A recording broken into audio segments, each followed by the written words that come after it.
Good morning, everyone. My name is Roy Woodrig from New York Sea Grant. I will be moderating today's webinar. Sam Schultz will be assisting with any technical issues should they arise. Welcome, and thank you for joining us for the 2019 Watercraft Inspection Webinar Series. Before we get started, I have a couple housekeeping items to cover quickly. If you have participated in other webinars, you will likely have heard this before, but I want to reiterate for those who have not. The recording of today's webinar will be available on the New York Invasive Species Clearinghouse website and the New York Sea Grant website and YouTube channel in the coming weeks. Towards the end of this presentation, I will share a link for an evaluation with you in the chat box. It takes an average of 2 minutes, and your responses will help shape our future programs. Currently, I have the audio settings for attendees on mute to avoid background noises that may be a distraction from the presentation. I recommend that you submit questions throughout the webinar by typing them into the chat box. You can open this by clicking on the little chat toggle at the bottom of your webinar window. The chat window will then appear on the right-hand side of your screen. We will address the questions in the order that they are received during the Q&A session at the end of today's presentation. Please be sure to select who you would like to send your chat to the host, or to everyone. Now on to our presentation, New York Watercraft Inspection Steward Program Application 2018 Data Overview, Methods, Statistics, and Analysis. I am pleased to introduce you to our presenters. John Marino is a GIS applications developer with the New York Natural Heritage Program, specifically on the iMapInvasives team. One of his primary responsibilities is the development of the GIS field data collection tools for invasive species reporting to support the New York State Invasive Species Database, iMapInvasives. Cathy McGlynn is the Aquatic Invasive Species Coordinator for New York State Department of Environmental Conservation. She is responsible for coordinating the implementation of the statewide AIS management program. This includes assisting with and supporting the expansion of boat steward programs and standardization of messaging and data management throughout the state. And with that, I will pass the presentation on to you both.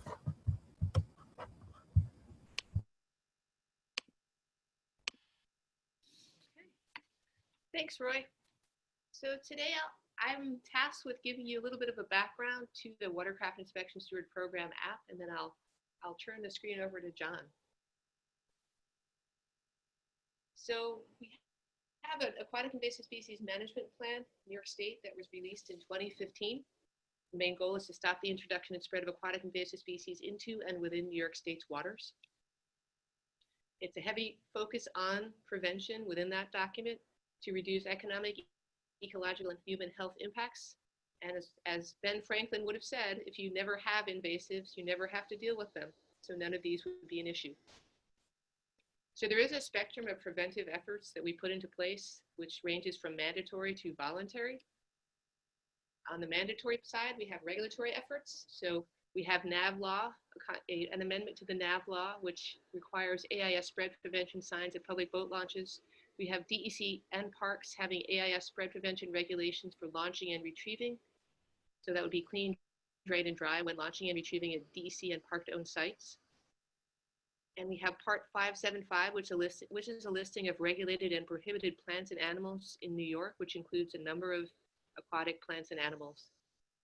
And then finally, Part 576, which came into place in May of 2017, the reasonable precautions to prevent the spread of AIS, which applies to all public waters, not just DEC and park-owned properties. So that is a clean, drain, and dry requirement. So in support of these regulatory efforts, we also have the Watercraft Inspection Stewards. They are the top priority for the AIS management plan, which I just mentioned. That's through public will and interest. So it's something that we're working very hard to expand upon and standardize. So Watercraft Inspection Steward programs, in the beginning, there were a few oldie but goodies that are still around. The Adirondack Watershed Institute has the oldest established program. They began in 2000. Lake George Association, 2008. Finger Lakes, 2012. And I didn't include it on this slide, but CRISP has also had a form of their boat steward program since 2011. So these are the standalone programs that have been around for quite some time. What we do see is in the past, programs and locations have blinked in and out due to funding and capacity issues. So that's been something we're working very hard to address, because we'd like consistent coverage at key locations. So we have AIS Spread Prevention Grants Program in 2016, which provided funds for boat stewards, train-the-trainer programs, and decon for existing boat steward programs. And in 2019, as you probably have seen, we have Invasive Species Grants Program, which does provide some funding for boat stewards and decon, as well as lake management plans and aquatic and terrestrial control measures and management. In addition to, again, we're striving for the consistency of coverage, we're integrating a lot of the boat steward programs into partnerships for regional invasive species management contracts. We have 8 PRISMs in New York that cover 8 regions, and currently we have 3 contracts in place right now, which include requirements for AIS coordinators and boat stewards. So that would be Western New York, Finger Lakes, and Sligo. Additional contracts we have to cover some locations that are not covered by current PRISM contracts are in the CRISP area, as well as the lower Hudson and the Catmo PRISMs. So in 2019, we'll have coverage at more than 250 locations throughout New York. Increased coverage on the Hudson and Mohawk River, 26 locations, and increased coverage in the Catskills, 22 locations. And as I just mentioned, full-scale boat steward programs that will be there for the extent of the contract for Western New York, St. Lawrence, Eastern Lake Ontario PRISM, and Finger Lakes PRISM. And the expansion of the Adirondack Boat Steward Program to 39 locations covered through DEC funds. And we're still working on the program standardization. So as part of that, we're working on message consistency, standardized education outreach products, standardized training for stewards, standardized signs, and AIS disposal stations. We want to essentially have the boater experience be consistent across the state. So folks always know the drill when they get to a particular location in New York, that it's the same protocol, it's the same interactions with boat stewards. The messages are very consistent. So as part of that, we've also started data standardization and a centralized database through the Watercraft Inspector Steward Program app. This is a collaborative effort between the Office of Parks, Recreation, and Historic Preservation, otherwise known as Parks, DEC, and the New York Natural Heritage Program. So the Watercraft Inspection Stewards Program app helps us address some issues that were coming up with just paper data sheets. We had many different boat launch stewards programs across the state, and we had to find ways to combine all of the data from these programs, some in remote locations, and in some cases, paper forms would get lost or wet, or there were legibility issues. And many times the data wasn't entered till the end of the season because it was so challenging to collate and move all of these hard copies to a location to address this. So there was a real challenge getting any sort of viewing of the big picture mid-season or any window into the season. So we needed to aggregate the data to get a big picture during the season, and that was very challenging for us and was also challenging for these programs. So the survey that's part of this Watercraft Inspector Steward Program app has a core of standardized questions that have been agreed upon by the users, and some customized questions as well. The data can be saved in an outbox until access to the internet would allow uploading to the cloud, which is a great feature. Some cost estimates for using this program. Average boat steward salary is about $15,000 per season, $15 an hour if you have a full-time boat steward for Memorial Day through Labor Day. The Galaxy Tab A is often what folks will use to collect the data. So those tablets plus a screen protector and case will average about $100 to $150 per tablet. More cost estimates. The WISPA app is free to download. There's an ESRI GIS online license that costs about $100, but there are sometimes scholarships that you can apply for or grants you can apply for to get that waived. And the software is optional. So this year we're bringing in a behavioral change psychologist to help us with our messaging, to tweak it so we can get that remaining percentage of folks who are not interested in doing clean, drain, and dry or interacting with our boat stewards to reconsider this and possibly get them on board. So we're tweaking our existing messaging, and we're asking for a form of commitment during the WISPA survey at the very end. So more details about the Watercraft Inspection Steward Program app will be provided by John Marino. Perfect. Thanks, Cathy. So first, just wanted to frame this a little bit more in terms of 2018 data that was collected. So this map shows all launch locations that were configured to be able to use WISPA in 2018. And so not every single one of these launch locations was necessarily using the data collection tool all season, but this just gives you a sense of the scale in terms of coverage all the way on Long Island to the Adirondacks to Western New York. And as Cathy mentioned, hopefully we'll be building this even further for 2019's field season. A little bit more about what kind of data is collected in Survey 123 using our field data collection tool for WISPA. The date and time of the inspection, where the boat launch was located, and we preset the location using the coordinates from the map that you just saw in the previous slide, so that the data we know is accurate and is not at invalid coordinates or anything like that. Was the watercraft launching or retrieving? The type of watercraft that was inspected, and if the operator of the watercraft agreed to an inspection for AIS, and if so, were any species detected, and if so, which ones? Specifically, does mention invasives here, but really we're collecting all any attached species or debris. And for some locations that have the equipment, was a watercraft decontamination performed. And also note, certain organizations also had additional program-specific fields that they requested, and so we were able to accommodate a few program-specific fields as needed, if that was something that really would be a barrier for the organizations to use. If a certain field wasn't included, we were able to accommodate those as much as we were able to.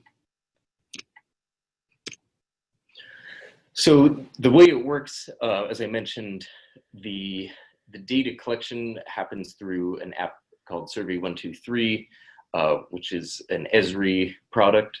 From within Survey 123, then we create our own custom field form. This requires internet connectivity for the configuration on the tablets or whatever device the stewards will be using. It does work offline for data collection once configured. Many locations are in very remote areas with no cellular connection. So this worked well because the stewards could collect all of the data, and then when they had internet connectivity, then they were able to upload that data. So the data then is uploaded into ArcGIS Online, and from there we have two different viewer and editor products that the data is then fed into, which we call the dashboard and the editor maps.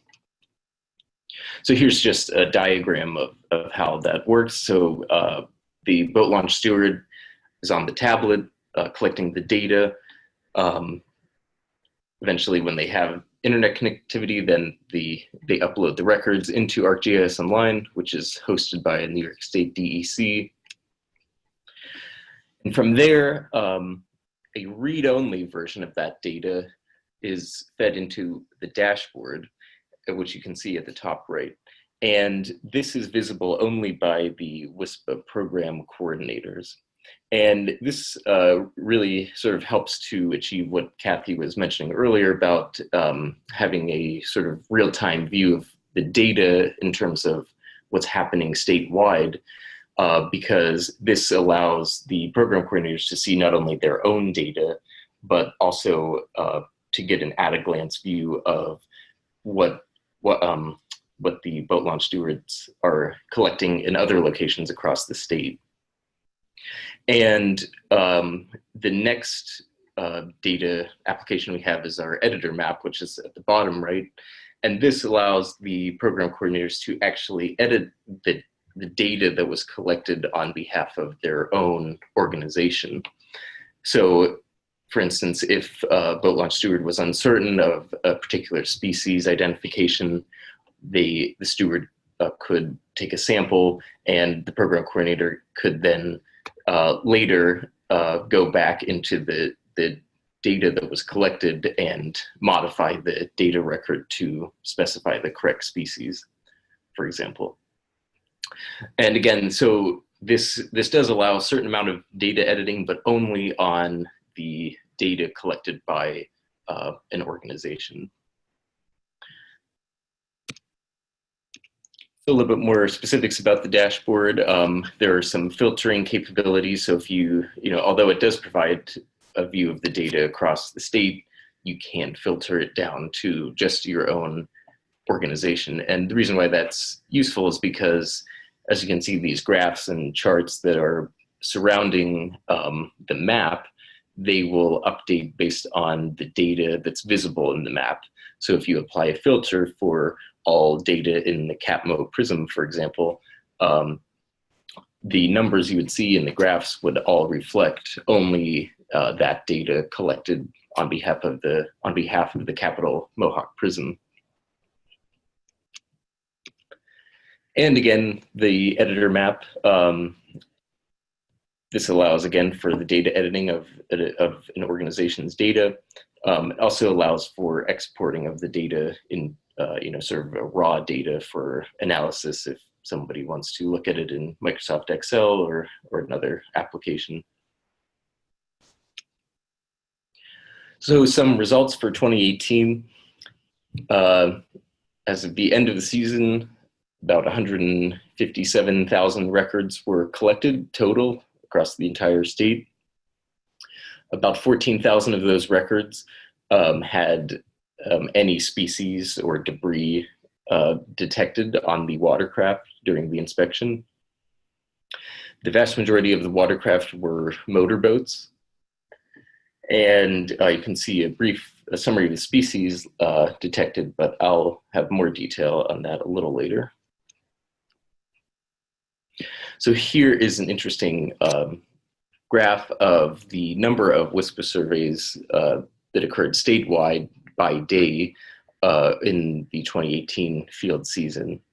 So you can see some real peaks during holiday season or holiday seasons and weekends.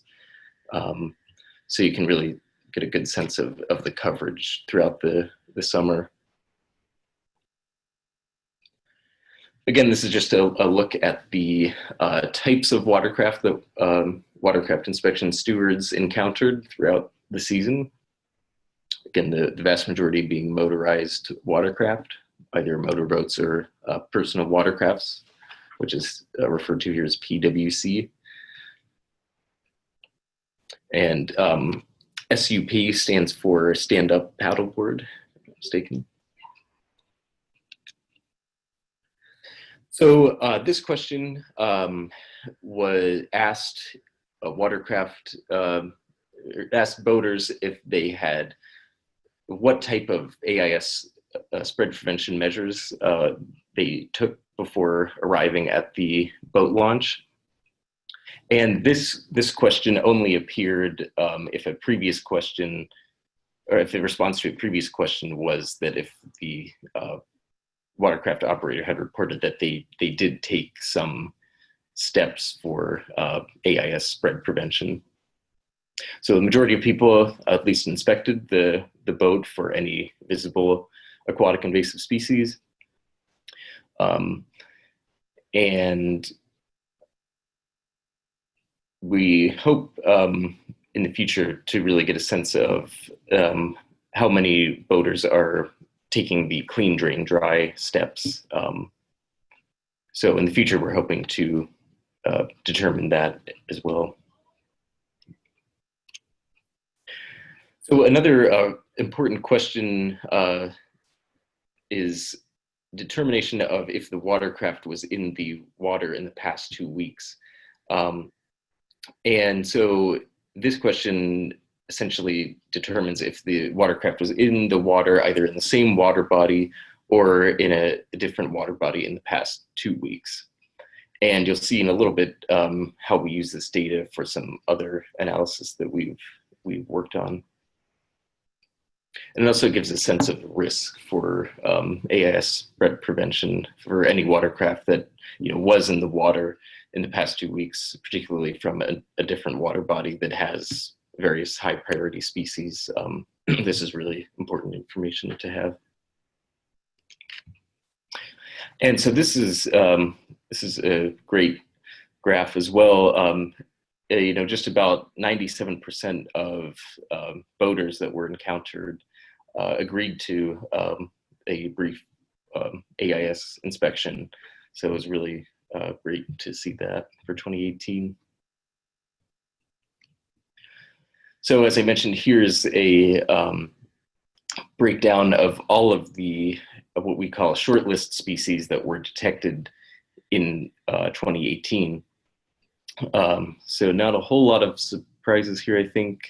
Eurasian water milfoil being number one. A few new high priority species identified in Lake Champlain. But overall, this is the total number of the shortlist species that were collected in 2018. We do have another list that contains less commonly identified species, but these are sort of the higher priority and most frequently encountered. So what were the graphs that I was just showing are the result of a mid and end of season analysis using the R statistical package. And basically we chose to use R because of its sort of advanced analysis capabilities that we could not really get with Survey 123 itself. So it was really great to be able to drill down in the data a little more to try to determine some trends that we were seeing. So we have two other analyses that I'll just briefly mention. One being what we describe as our hits analysis, and the other is our spider diagrams. So just a little bit more about R for the analysis for the reports that we were just showing. Each of the program coordinators received a report that included many of these graphs that you saw and more based on data that was specific to their organization that they collected. And we provided these midway through the season, and we've just sent out the sort of final reports recently after doing some data cleanup. So this is an example of what we describe as our spider diagram. And this map, for example, is showing the source. So in the question that asks about previous water body, what we've done is we basically mapped the number of watercraft that were indicating that they had previously, that their boat had previously been in the water at various water bodies. And we also mapped the number of those watercraft traveling between water bodies to, in this example, Saratoga Lake. So you can see the more prominent the line, the more watercraft we're reporting traveling from a water body to Saratoga Lake, for example. And so we're hoping to expand these maps to our higher priority water bodies to get a sense of this at a wider scale. So the next analysis that we have been working on is something we describe as a hits analysis. And this is an opportunity to join the iMapInvasives data, confirmed iMapInvasives data to our WISPA data. And what that will enable us to do is to highlight areas in which aquatic invasive species are potentially underreported in iMapInvasives. We accomplish this using a combination of model builder and Python scripting in ArcGIS. The way it basically works, for example, this is Henderson Bay in eastern Lake Ontario. And for example, we have a watercraft here that is exiting Henderson Bay with Eurasian water milfoil attached. So the watercraft inspection steward would identify that and indicate it on the WISPA Survey 123 app. And that data would then get uploaded into ArcGIS Online. So then we can do a sort of query in an iMapInvasives for all confirmed observations of known populations of Eurasian water milfoil. And in this map, those are being represented by the red triangles. And so as you can see, there are not any red triangles in Henderson Bay. So what will happen is that a field will not be assigned as Henderson Bay having Eurasian water milfoil.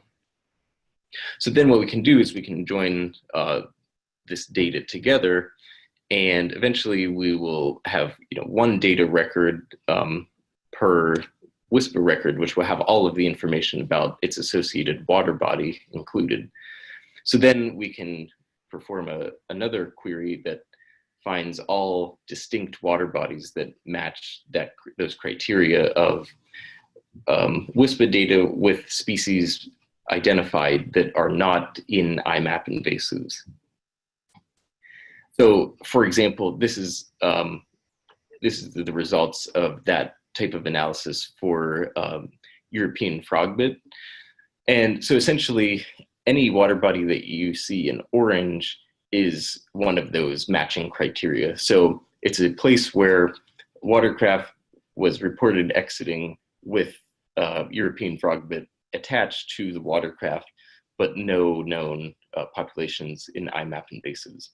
So we're not necessarily directly saying that there is definitely, in this case, European frogbit in these target water bodies, but it's a place where further survey work could potentially occur to determine if that species is present in the water body.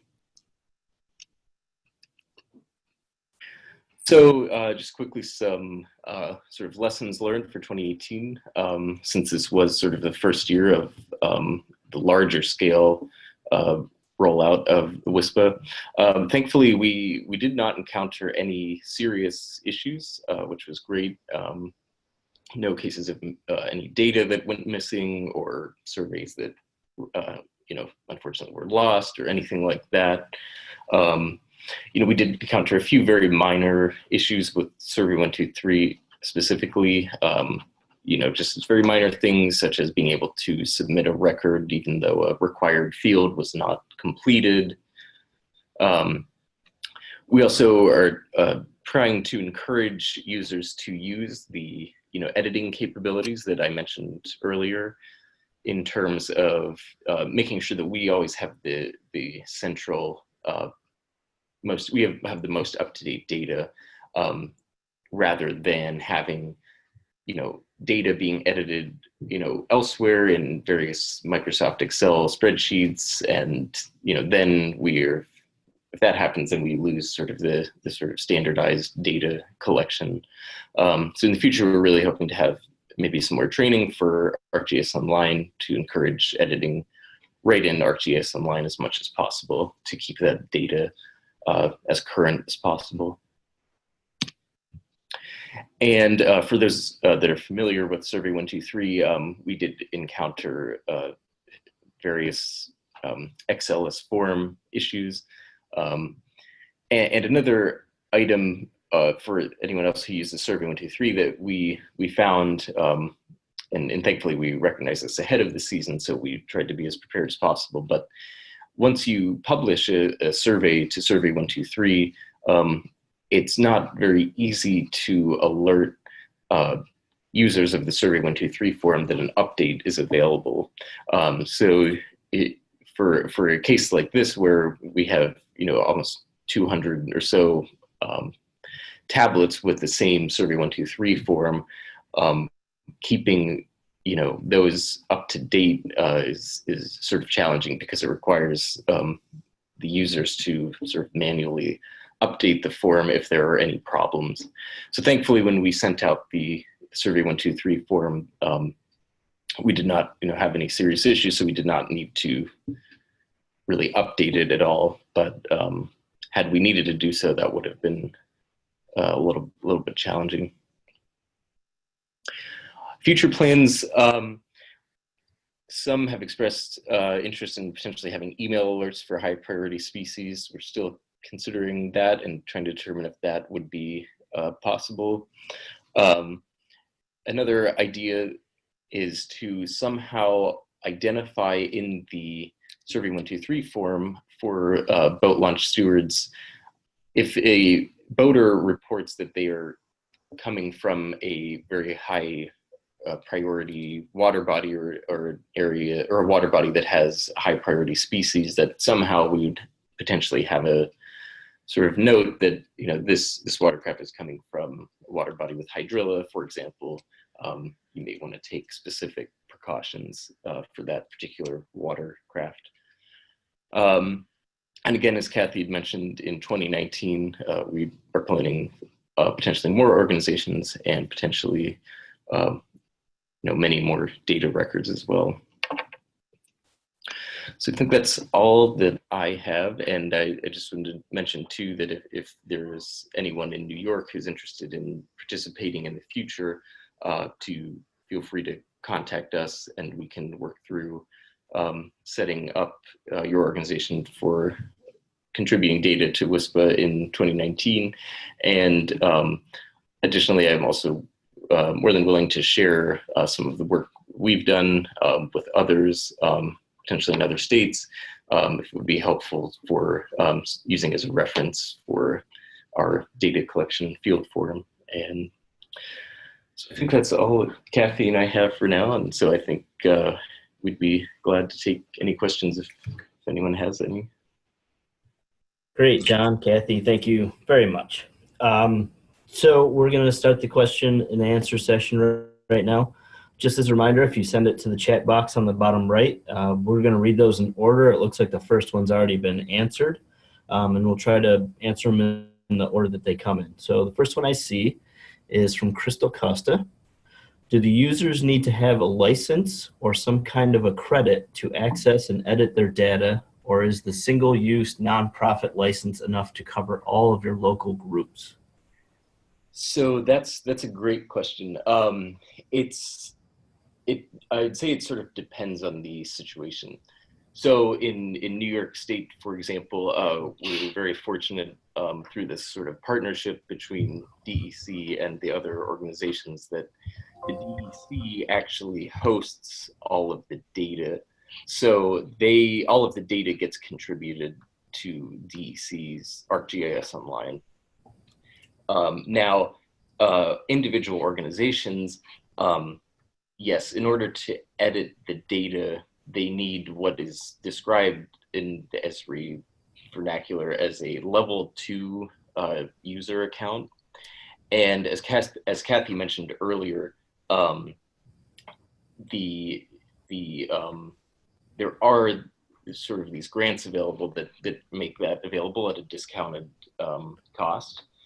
And so we found that has been very useful for allowing organizations that don't have wouldn't otherwise need ArcGIS Online to be able to participate in WISPA and be able to edit data.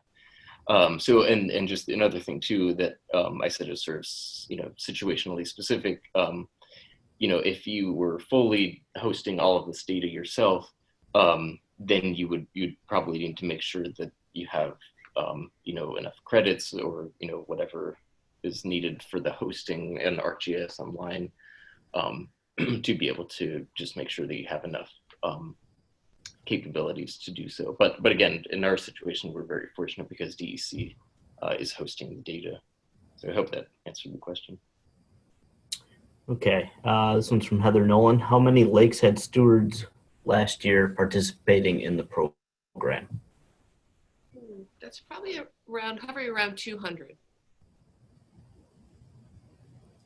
That's throughout the state. Is that are they concentrated in certain areas? They are. I mean, the Finger Lakes, the Adirondacks have quite a concentration. And then we're working to expand that along the Hudson and the Catskills and in Western New York, as well as along the Great Lakes, particularly Eastern Lake Ontario and Southern Lake Ontario shore. Great. It's an ever evolving program right now. Okay. From Christina Bauer, how is the program funded, especially the $15,000 per steward? Okay. So either through the grant program or through the PRISM contracts, that's the average salary. That's the most competitive. That's actually the grants, both the grants and the PRISMs are funded through the New York State's Environmental Protection Fund, which is a percentage of the real estate transfer tax. Okay. From Lucas, what type of equipment is used for decontamination? The Landa Ecos? You can either choose the Landa Ecos or the smaller unit. The Landa Ecos we consider that the Cadillac because that's transportable from site to site, and it averages about $26,000 per unit. But then you could use the smaller unit, which costs about $7,000, but it does require some site remediation and some permitting because you would be disposing of some wastewater. Okay. Any more questions? Feel free to send those in, and we'll try to get those answered before we finish up.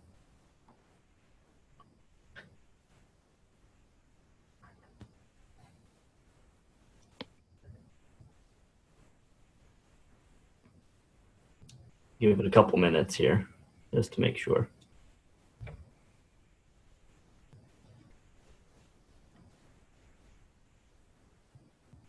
So just another comment about the ArcGIS Online accounts.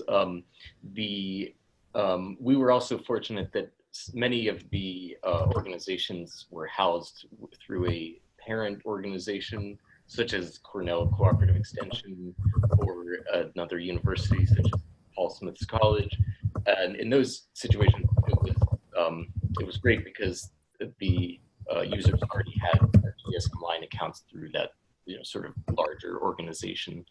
So that really, that helped as well. So my point here is that, it is possible that, an organization already has those, already has access to ArcGIS Online. It might just be a matter of finding the right person. And so Karen says, if users don't have an account, can they still view the dashboard? At this time, we've chosen to not make it available to the public. In theory, it would be possible to make a public version of the data that wouldn't require any sign-in. And in that case, no, somebody would not need an ArcGIS Online account to sign in. They would just need the URL, and they'd just be able to access it. But for our particular situation, we've consciously made the decision not to have a fully public view of the data, at least yet. So it is possible, but we have not done so.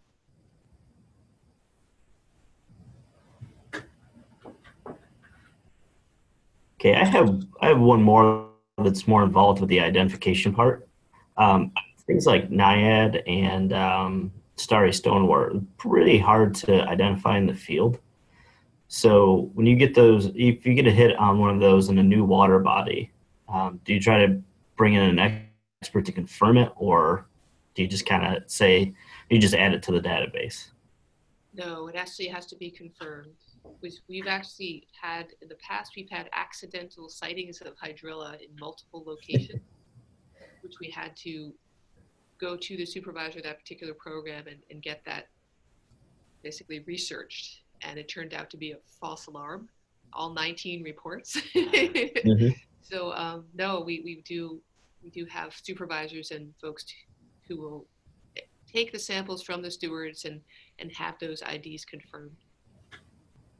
And again, that's sort of another place where the value of the central, central database, because in the past, if people just have these separate data sets, that data might be in isolation, especially if it is a real, identification. And then, conversely, if there's incorrect data that is in ArcGIS Online or in our central database and it is identified as that's not actually hydrilla. We would like to have that data updated as frequently as possible to make sure that we don't have misidentification of high priority species. Yeah, and that's also the beauty of having the dashboard. So any one of us can dip into the data anytime during the season. And I happened to be looking at the data fairly early in the season when I noticed the rash of hydrilla sightings. So it was just very useful to have the ability to access that data at any time. And it's fairly real time. So it's very good. You can catch things very quickly, which is great. Great. Any last minute questions?